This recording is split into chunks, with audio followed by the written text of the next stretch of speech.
Paul Facey's up. What's up, Paul? He says, Bradley, good to see you finally took some vacation time. Thanks, brother. It was the first time I went to a mountain resort and they didn't have cell phone service at all. And they had Wi-Fi that you had to pay like an arm and a leg for to use. And it's shitty because I never use public Wi-Fi ever.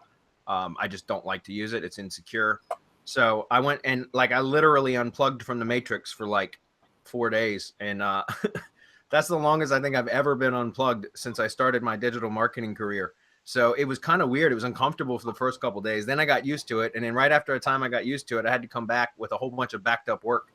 So I was just telling her, I'm not sure if vacations are worth it because when you come back, you have a whole bunch of backed up work to do and it's very stressful. So anyways, it was fun for a couple of days. So thanks, Paul.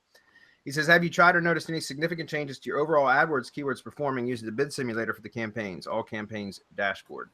Paul, I never use the bid simulator. I do everything manually. Probably just because I never put the time into wanting to test the bid simulator enough to determine whether it was something I'd want to use or not. And the training that I took, which I've been honest about this before, real clear about this, I got my AdWords training primarily from Perry Marshall and his AdWords training programs. And they recommend doing everything manually to begin with. And you can start playing with those as more advanced techniques later on. But I've never gotten to that point because I've learned AdWords to suffice for my needs. And that's the extent of it.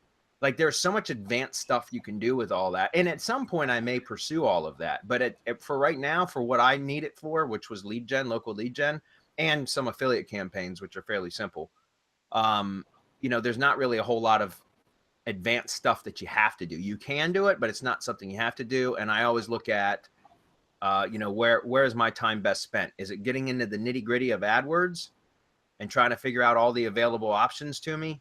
Or is it getting it up to where it's producing leads and returning profit and moving on to the next funnel? And for me, I'd rather set up more campaigns, more funnels, and then really try to like hyper optimize one particular campaign, if that makes sense. Now, I could be wrong. I could be missing out on some stuff, but I'm just letting you know my personal opinion on all that. And at some point, if I ever have enough time where I can dig into AdWords even further, I might get into some more of that advanced stuff. Something I'm curious about, but I just don't want to invest the time into it when I've got so many other big projects. You know what I mean? So